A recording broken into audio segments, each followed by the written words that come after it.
empruntez les chemins insoupçonnés que vous offre la vie. Ici Soraya, et chaque mercredi, je vous emmènerai au cœur de nouvelles réalités.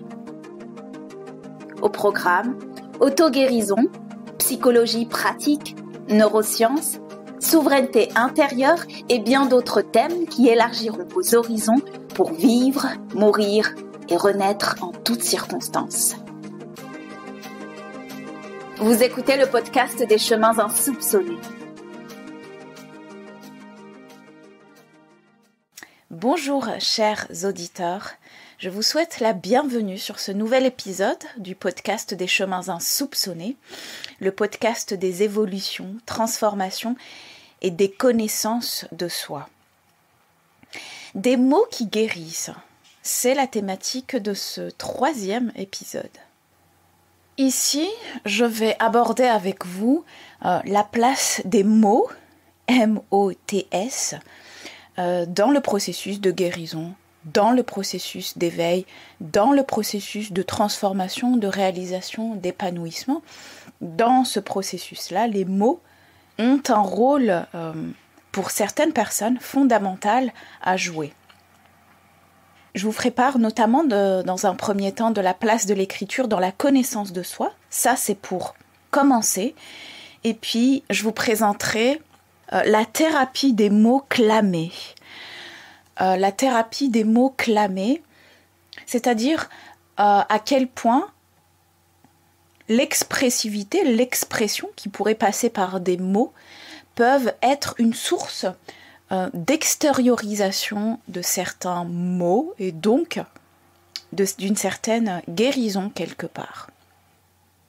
Et qui fait partie de ce processus de connaissance de soi et qui fait partie de ce processus de transformation et de compréhension de nos schémas intérieurs, de notre évolution et de nos transformations.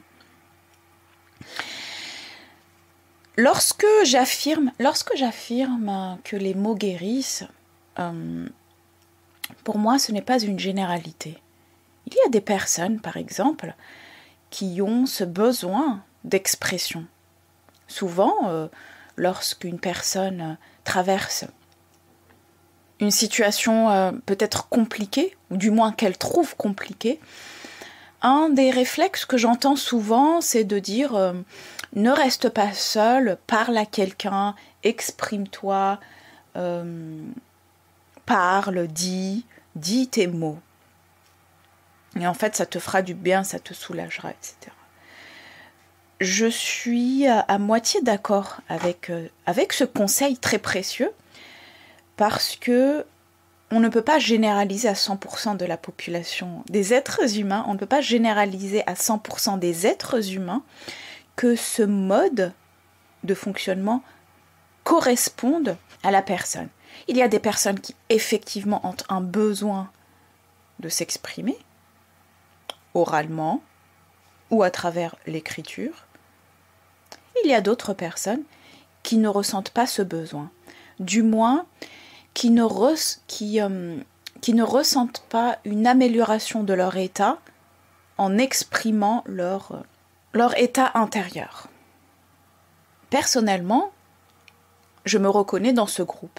C'est-à-dire que parler n'est pas forcément mon premier réflexe pour pouvoir exprimer des émotions, des pensées. Mais ce serait pour moi plutôt l'écriture, que je trouve beaucoup plus intime, profonde, et surtout réflexive. C'est-à-dire qu'elle me renvoie à moi-même. Je peux écrire aussi pour exprimer un peu plus en profondeur ce que je ressens, ce que j'observe, ce que j'expérimente, ce que je vois, et qui n'est pas forcément considéré comme une sorte de normalité collective. Et donc en l'écrivant, cela me permet de stabiliser quelque part les émotions. Quelle est la place de l'écriture dans la connaissance de soi ?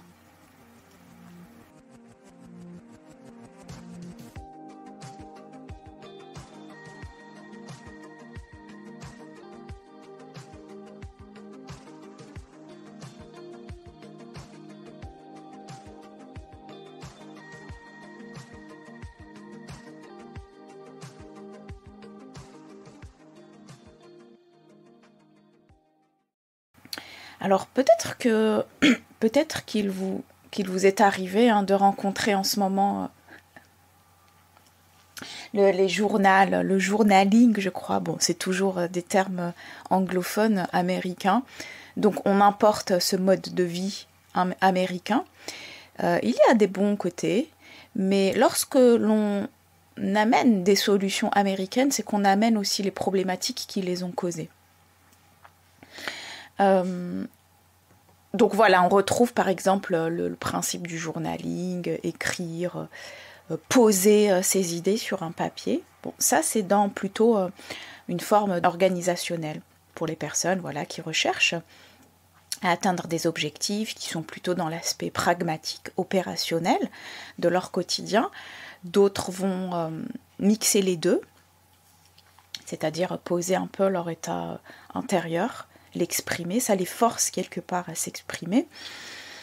Mais il y a aussi l'écriture un peu plus profonde dans la connaissance de soi. On le retrouve chez les plus jeunes qui ont des journaux intimes. Pourquoi ? Souvent, la plupart du temps, il y a différents processus qui rentrent en jeu. C'est peut-être aussi un certain jugement. Le fait d'écrire seul, à soi, de soi à soi, nous permet d'éviter un certain jugement extérieur. Même si nous sommes entourés de personnes bienveillantes qui sont à l'écoute, eh bien parfois nous avons peur de ne pas être comprises dans notre monde intérieur, dans l'expression de notre monde intérieur, de ce que nous vivons. Et donc nous préférons éviter en quelque sorte le désagrément du jugement.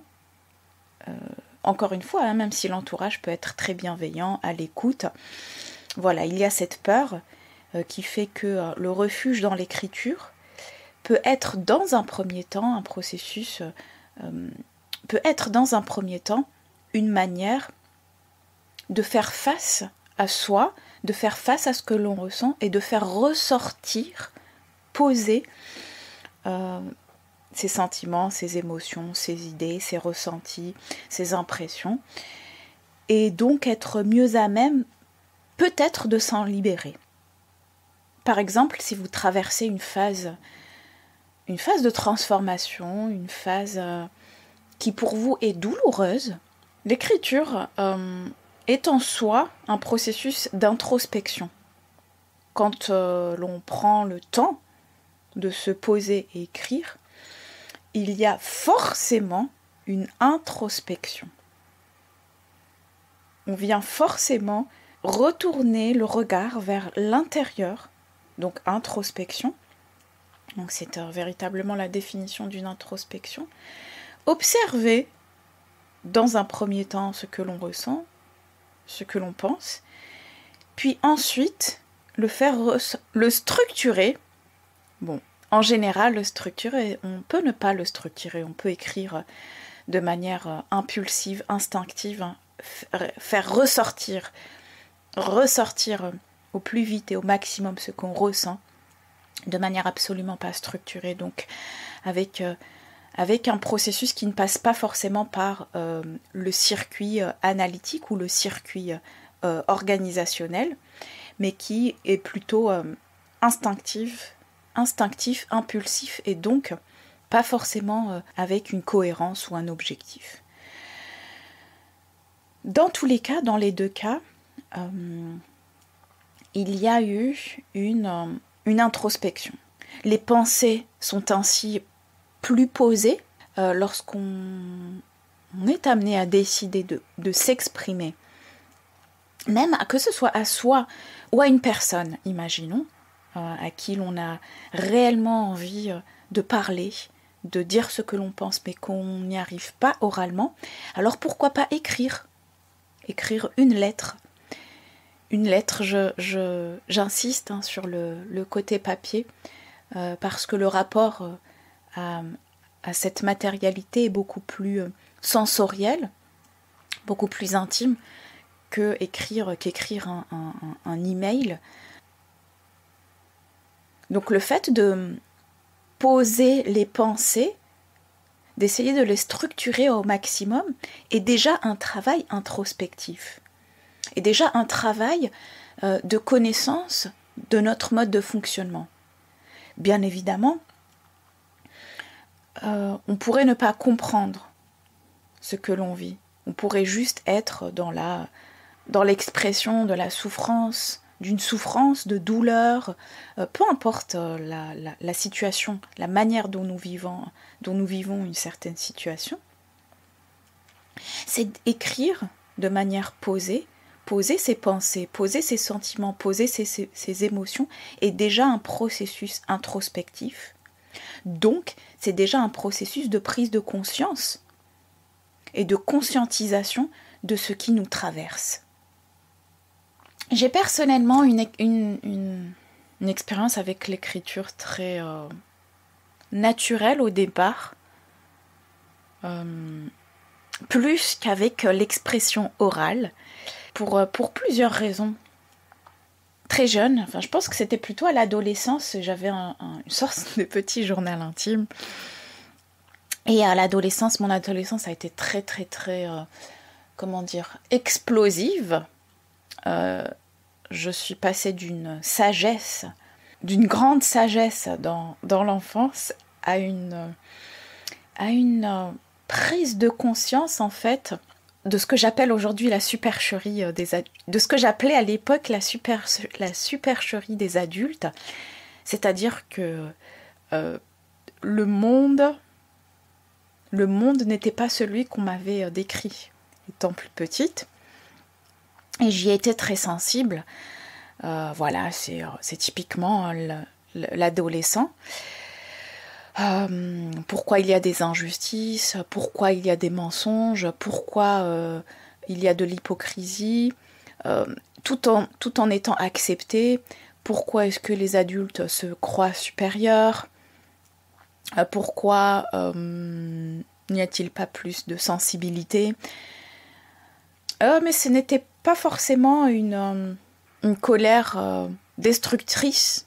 Maintenant, je la vois plutôt comme quelque chose de sain. Je crois que j'ai beaucoup gardé de cette adolescence, de cette forme cette sensibilité au mensonge, à l'hypocrisie et à certaines valeurs en fait. Bien évidemment, je ne suis plus du tout dans le même état intérieur, heureusement, mais je crois que cette rébellion, quelque part, m'a permis de me sauver,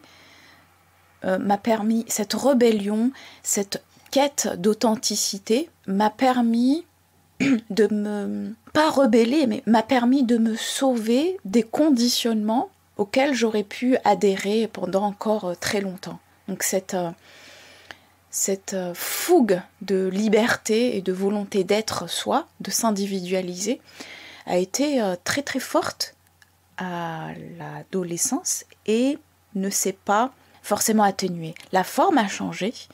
Bien sûr, bien évidemment, aujourd'hui on fait les choses de manière beaucoup plus constructive, mais le fond n'a absolument pas changé. Cette volonté de s'individualiser, d'exprimer son authenticité, a été très très très douloureux parce que n'était absolument pas conforme à la majorité. Donc ce processus marginal, douloureux, solitaire est devenu aujourd'hui une force, est devenu aujourd'hui une grande force.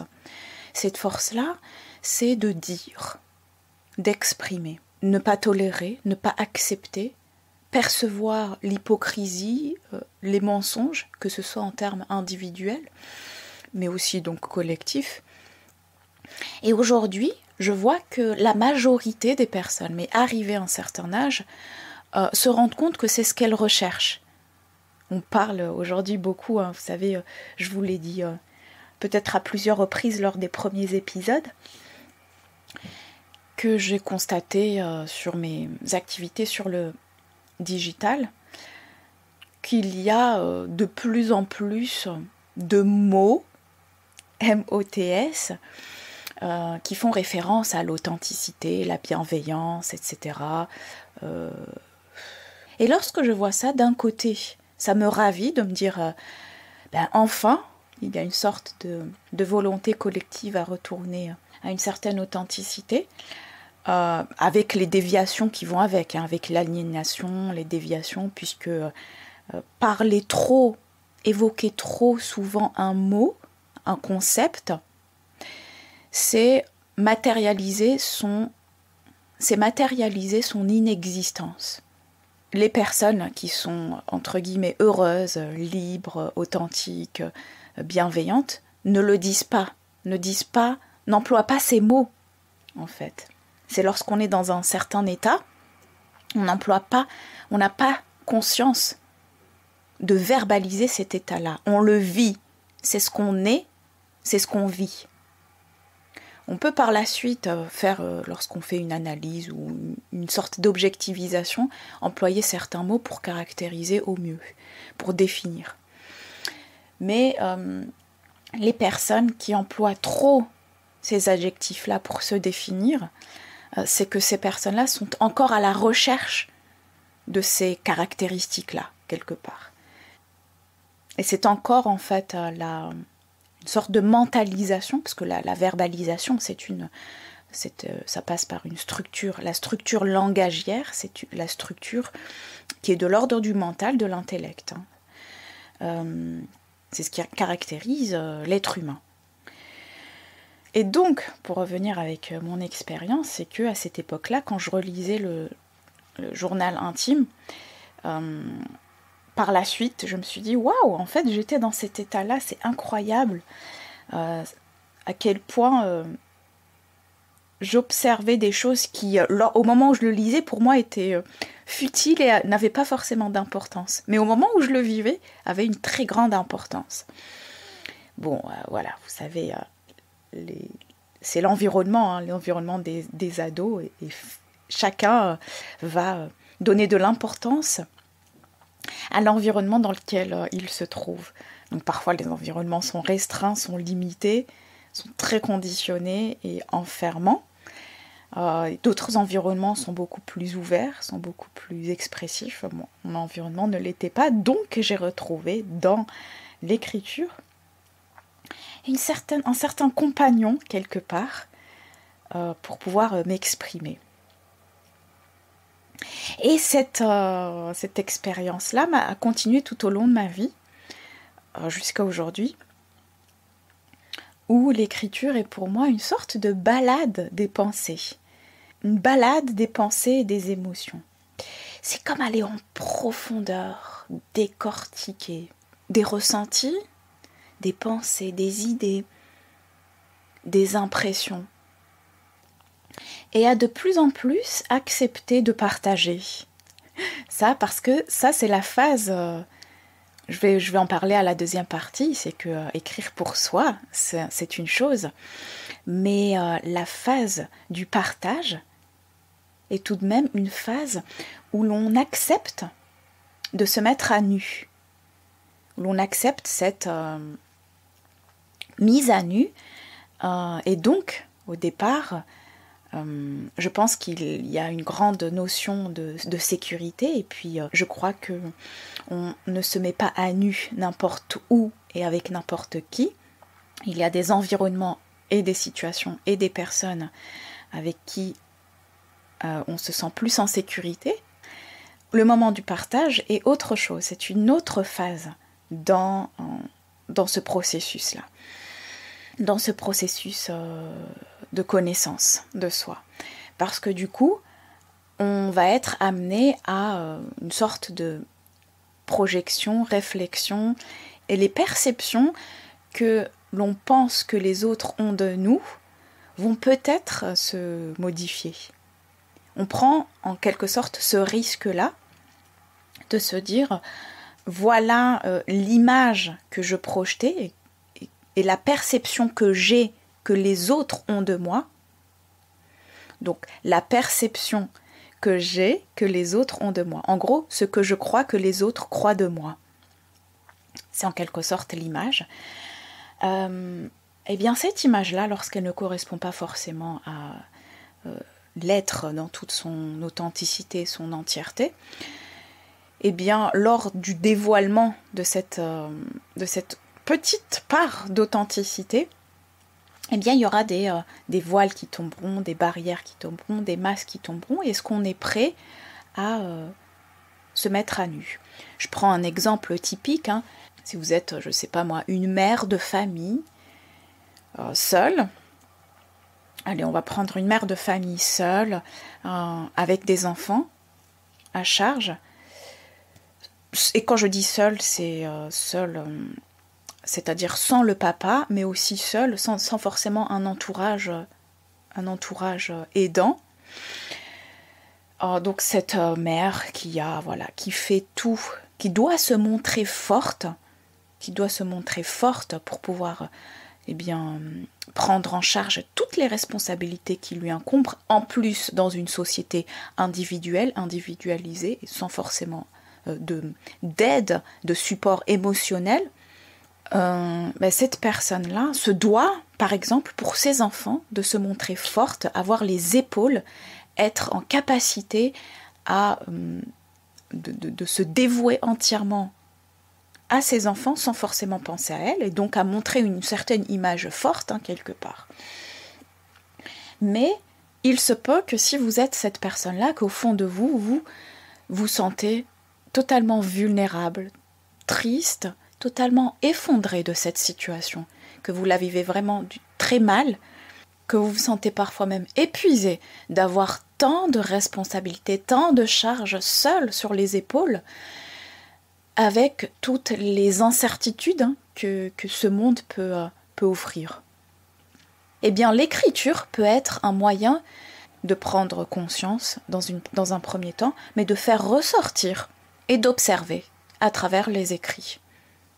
Le fait d'écrire et le fait de se relire, il y a une sorte de bilan qui est fait, le bilan intérieur, où j'en suis, qu'est-ce que je ressens aujourd'hui. Plutôt que de montrer une image forte où tout va bien, il est peut-être temps que je puisse faire face à ce qui ne va pas. Et faire face à ce qui ne va pas, ça peut passer justement par l'écriture. Et ça demande du courage, ça demande de l'honnêteté envers soi-même, dans un premier temps. Le partage, encore une fois, est une autre phase, qui n'est pas forcément toujours exprimée. Elle n'est pas essentielle, je ne pense pas qu'elle soit essentielle. Pour certaines personnes, elles ressentent le besoin de pouvoir passer cette phase-là. Donc il y a l'introspection, il y a aussi le partage, de montrer sa vulnérabilité en tant qu'être humain. Passons maintenant à la phase de partage.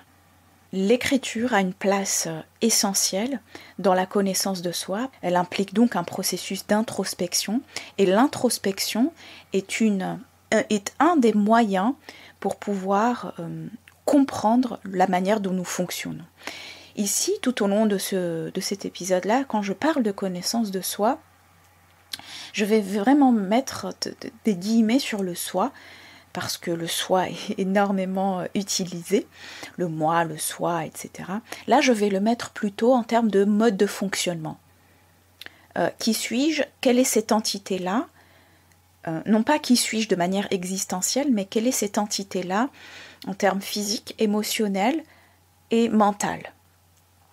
Et qu'est-ce qui, derrière, supporte cette plateforme, si je puis dire, corps, physique, mental et émotionnel.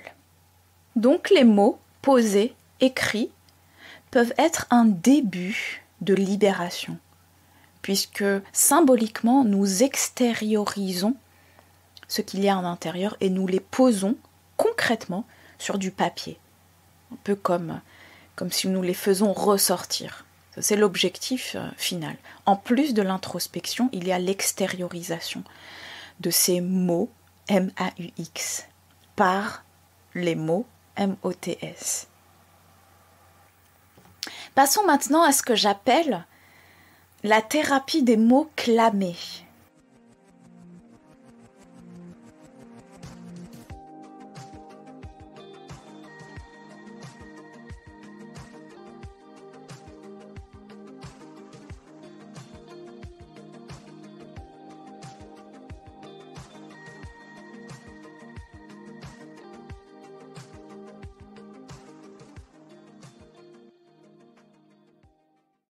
On a vu que déjà le processus même d'écriture profonde est un processus d'introspection qui aide à se libérer de ce que l'on ne veut pas voir, ce que l'on ne veut pas entendre, de ce que l'on ne veut pas ressentir.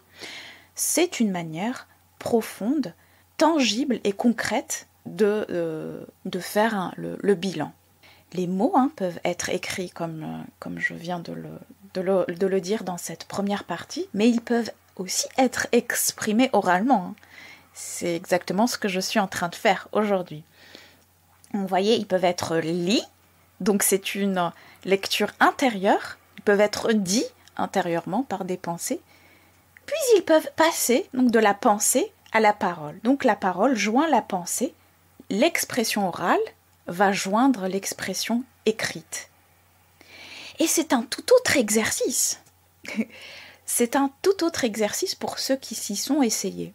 Vous voyez, on est plus dans un cocon lorsqu'on écrit. On est en sécurité, on est avec soi, on peut, oui ou non, vouloir partager ses écrits. Mais si on ne le veut pas, on se protège par rapport à ça. Mais le fait de dire oralement, il y a une autre forme de puissance, de pouvoir. C'est comme si il était plus fort d'exprimer oralement. Et quand je dis exprimer oralement, c'est à condition qu'il y ait des auditeurs. Je ne parle pas d'une personne qui s'exprime oralement, mais seule. Qu'il y ait quand même un minimum, un auditeur, une personne qui écoute. Donc, à partir de là, il y a d'autres facteurs qui interviennent. Pour certaines personnes, c'est très facilité, qui ont l'expression orale facile. D'autres, ça va être un calvaire, une grande difficulté à s'exprimer par les mots, non seulement exprimer des pensées, mais aussi ce qu'elles ressentent. Parce qu'on peut exprimer tellement de choses oralement, mais parler de soi, de ce qu'on ressent, etc., peut être douloureux, difficile. Et encore une fois, ça revient à la peur du jugement, à la peur du rejet. Donc, de la même manière, que ce soit avec un entourage bienveillant à l'écoute, on a tout de même peur d'être rejeté. Et encore plus dans un environnement plus impersonnel, comme, je sais pas moi, le travail ou la société en général. On ne vient pas en disant exactement ce qu'on ressent de manière authentique tous les jours. Il y a quand même un filtre. Ça, c'est souvent les enfants qui sont en phase d'apprentissage, les enfants qui sont naïfs, donc authentiques pour la plupart du temps, avant cette phase de conditionnement, avant qu'on les ait hypnotisés dans un certain sens. Les enfants sont spontanés, naïfs, authentiques, etc. Mais on doit leur apprendre à ne pas tout dire et être comme ils sont, parce que le monde n'est pas forcément favorable à ça. Il y a des dangers dans le monde pour une personne qui n'est pas expérimentée. Donc dire ce que l'on ressent, exprimer sa vulnérabilité à des personnes qui n'ont pas de bonnes intentions vers nous-mêmes, peut être une mise en danger. Une mise en danger. Donc ces personnes-là, elles ne vont pas être à l'écoute, elles vont utiliser ces informations-là contre vous-même, etc., etc. Et c'est ce qu'on apprend justement, j'espère, aux enfants, c'est ce qui devrait être fait, de percevoir les dangers, les bonnes ou les mauvaises personnes, parce que oui, ça existe, à qui partager et quoi partager. Dire ces mots à haute voix, donc M-A-U-X, et conscientiser, c'est conscientiser à haute voix. C'est un début, mais ce n'est pas forcément une fin en soi. Je vais vous parler de ma petite expérience, de ma petite vie en tant que slameuse. Lorsque j'écrivais beaucoup de textes, et puis à l'époque j'étais dans une ville qui était assez ouverte en termes culturels, dans une grande ville. Et c'est là, de fil en aiguille, j'ai découvert le fait de clamer ces textes par une connaissance. Elle m'avait invitée à un événement, et c'était une sorte de soirée slam, si je puis dire. Et donc des personnes venaient avec des textes écrits par eux-mêmes et les clamaient. Bon, c'est pas une nouveauté, hein, c'est connu depuis très longtemps. Donc, des textes plus ou moins poétiques, d'autres fois non. Ça peut être avec des revendications sociétales, d'autres plutôt très très très personnelles, romantisées, poétiques. La liberté en fait d'expression était de mise lors de ces soirées-là. Lors de ces soirées. Il y a certaines règles à respecter bien sûr, mais le partage était réellement de mise. Donc je me souviens que je me suis adonnée avec joie à cet exercice-là. Et la première fois, bizarrement, la première fois que j'avais clamé un texte, que j'avais écrit vite fait avant sur un sujet, vous voyez, je prends une sorte de thématique, un sujet, ou parfois même un mot, et je laisse vaquer cette imagination. Je prends ce mot-là et je vois ce qu'il m'inspire et j'écris au fur et à mesure. Et ça devient un texte le plus cohérent possible, pour moi en tout cas, il faudrait que ça soit cohérent. Et voilà, et je développe peut-être une idée, un sentiment, etc. J'ai remarqué que mes textes étaient souvent liés à... je dirais pas une dénonciation, mais étaient liés à l'observation sur des anormalités qui pouvaient se passer chez l'humanité, qui dénoncent l'hypocrisie humaine, les injustices, la détérioration des relations, l'absence d'amour, de compassion, etc. Bref, on reste dans ce même registre en tant qu'être humain, puisque c'est notre nature de retrouver notre sensibilité la plus profonde, cette compassion, cette connexion avec la vie, et le fait de s'en éloigner, forcément ça crée des douleurs, des souffrances, et on ne le sait pas forcément, mais le fait de l'exprimer, on croit qu'on exprime quelque chose de nouveau, on parle des temps modernes, en fait, les souffrances de ces temps modernes-là sont les souffrances d'antan. C'est juste la souffrance, la douleur de la séparation avec notre être originel. Notre être originel que l'on refuse de reconnaître et on est embarqué dans l'illusion de ce monde-là en pensant que c'est la vie. Le monde ou les mondes qui ont été créés ne sont pas la vie. La vie, ce n'est pas le monde. J'en parlerai lors d'un autre épisode, je ferme la parenthèse. Mais justement, par rapport à ces soirées-là, c'était la première fois que j'avais clamé. Bizarrement, j'étais très à l'aise, moi qui suis discrète à la base, qui ne parle absolument pas en public, qui n'aime pas du tout me mettre en avant. Et j'étais très à l'aise, et c'est après, je me suis rendu compte qu'après, en fait, le fait d'être à l'aise, c'est parce que j'étais à l'aise dans ce que j'exprimais. Ce que j'exprimais était juste. Et pour moi, cette notion de justesse était très importante dans la manière, dans la délivrance de la parole. Tant que je suis juste dans ce que j'exprime, alors il n'y a zéro jugement. Peu importe le jugement que l'on en fait, premièrement, je n'y pense absolument pas, et deuxièmement, ça ne me touche absolument pas. Donc la perception ou le jugement de l'autre ou des autres sur la justesse de ce que j'observe et exprime ne m'interpelle absolument pas. Et encore plus aujourd'hui où les susceptibilité de plus en plus accrues et l'importance primordiale donnée à des opinions, il est parfois insoutenable d'entendre des vérités. D'entendre des vérités. Je ne dis pas la vérité. Des vérités individuelles, mais aussi collectives. Il est plus facile aujourd'hui, avec l'illusion de ce monde, les illusions emprisonnantes, de croire que tout va bien extérieurement.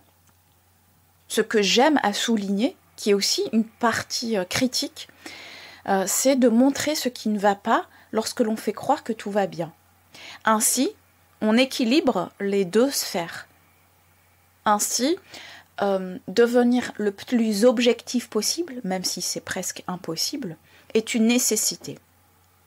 Donc lorsque je suis dans un environnement qui est un peu trop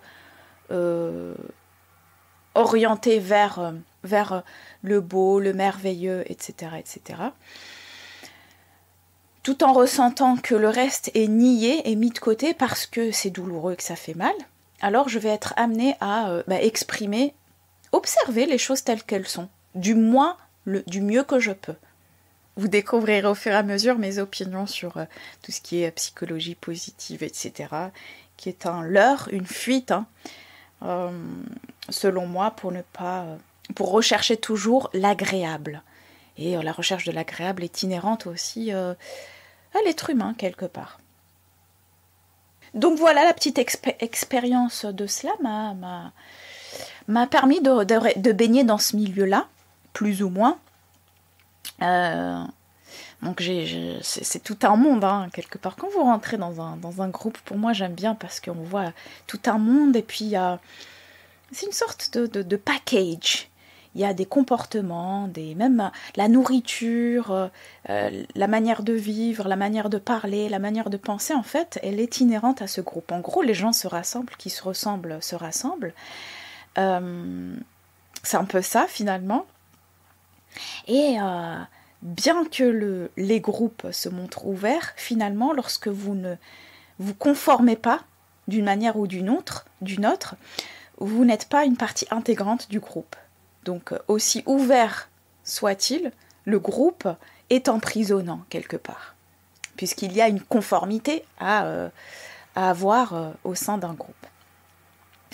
Et je me souviens que cette histoire-là m'avait marquée. J'avais rencontré une personne qui slamait depuis un certain temps, donc qui avait pas mal d'expérience, beaucoup plus que moi. Je venais de commencer, et puis comme toute chose, pour moi ce sont des phases, ce sont juste des expériences. J'allais pas rester toute ma vie dans ce milieu-là. C'était une expérience, une découverte de plus. Et puis on se rapproche aussi beaucoup du monde,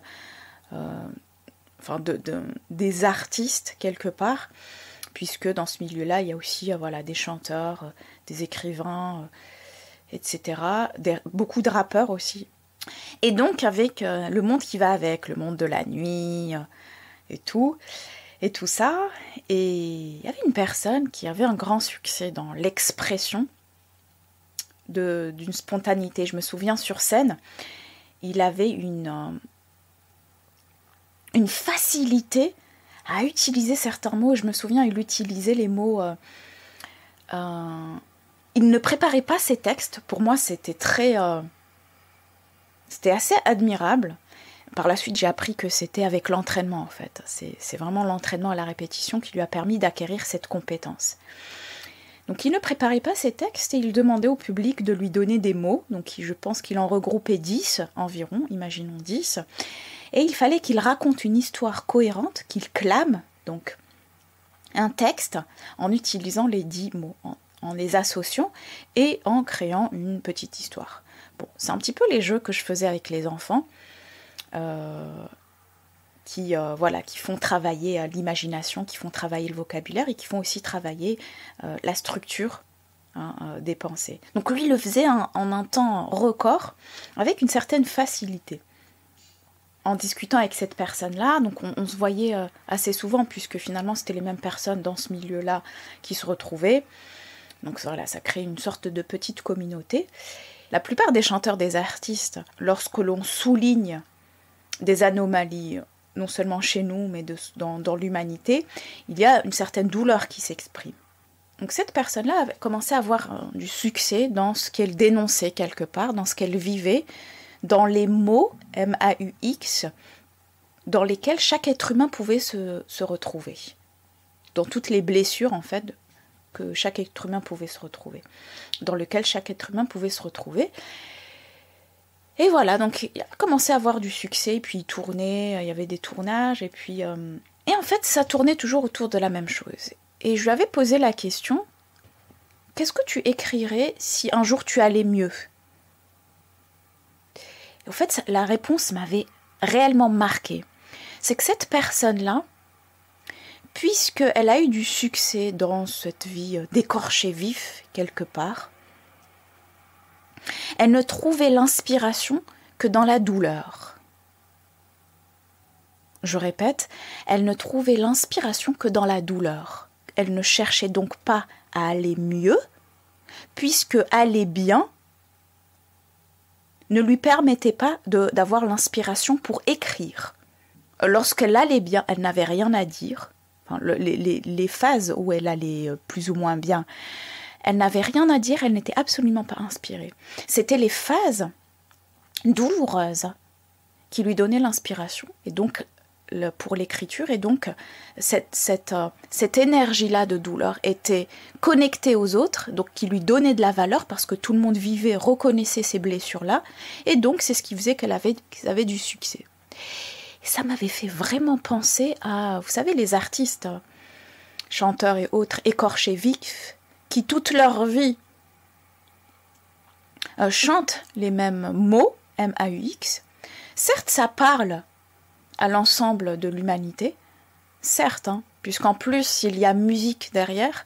La musique n'est donc pas liée, la musique est donc universelle, elle n'est pas liée à la culture, donc à la langue. On n'a pas besoin de comprendre une langue pour comprendre ce que dit une musique. Lorsque l'on passe sa vie enfermé quelque part dans ce personnage, dans cet état, parce que cet état nous donne le succès et la reconnaissance que peut-être l'on cherchait, et l'amour quelque part que l'on cherchait, alors se dire si demain je ressors,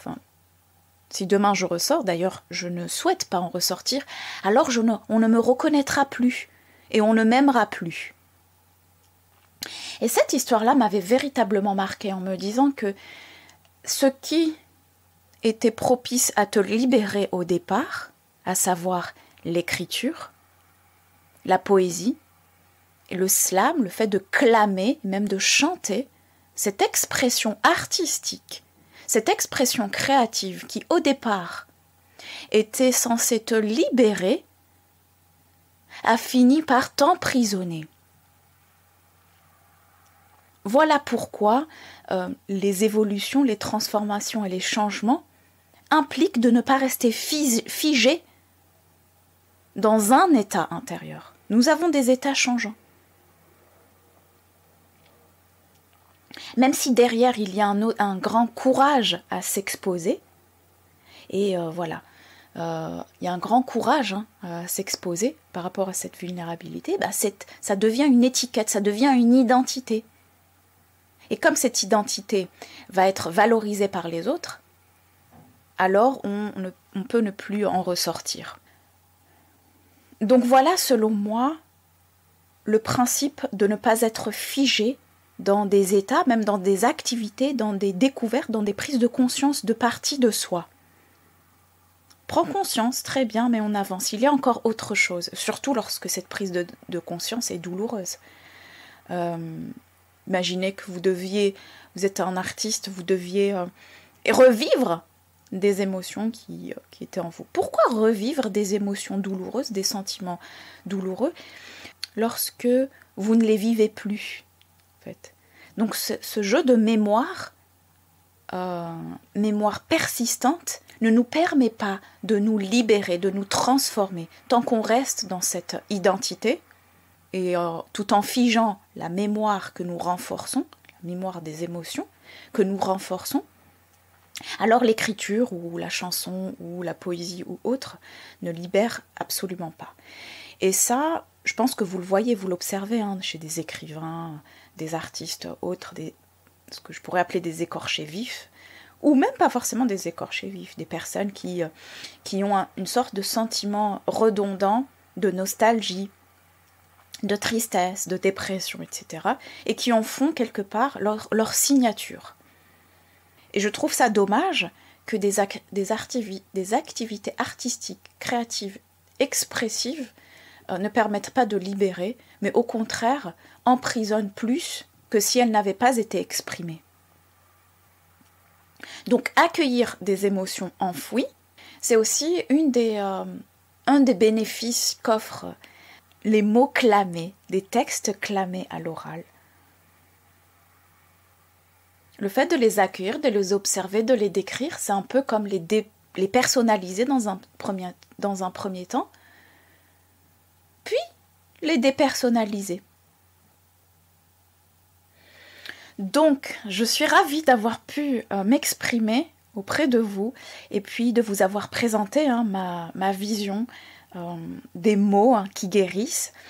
Non seulement dans un premier temps, l'importance de la place de l'écriture dans la connaissance de soi, dans le processus de connaissance de son mode de fonctionnement, puisque à travers l'écriture, il y a un processus d'introspection, les pensées sont posées, et que l'on est libre, quelque part, de se mettre à nu face à soi, et aussi libre d'échanger et de pouvoir de se libérer quelque part des images, de l'image que nous offrons, et qui change parfois la perception que l'on a de nous-mêmes. Et puis le deuxième point que je vous ai partagé, c'était plus lié au partage, justement, à l'exposition de nos mondes intérieurs, de nos sentiments, de nos illusions, qui parfois correspondent à une certaine inconscience collective, que l'on pense être nous, mais qui reflètent et qui résonnent beaucoup dans la douleur, malheureusement. Et que parfois, dans l'écriture, dans la chanson, dans la poésie, ce qui est censé nous libérer au départ, nous enferme, au lieu de nous libérer, nous enferme dans une certaine identité si on reste figé par rapport à ces émotions, ces sentiments, ce vécu et la manière dont on vit et perçoit certaines situations. Je me demande si vous, de votre côté, chers auditeurs, vous êtes amenés à écrire. Si oui, est-ce que vous écrivez pour vous? Quelle est la place de l'écriture dans votre processus d'introspection? Est-ce que vous l'utilisez comme justement outil quelque part de connaissance de votre mode de fonctionnement? Est-ce que vous l'utilisez comme outil aussi? Ça peut être un outil thérapeutique quelque part, l'écriture est un outil thérapeutique. Est-ce que vous préférez les mots clamés, les mots dits, la parole? Et je pense que l'écriture est la manière la plus posée, structurée, stable, de pouvoir aller en profondeur dans les choses. Voici donc la fin, j'arrive à la fin de cet épisode des mots qui guérissent, du podcast des chemins insoupçonnés. Je vous retrouve au prochain épisode. À la semaine prochaine.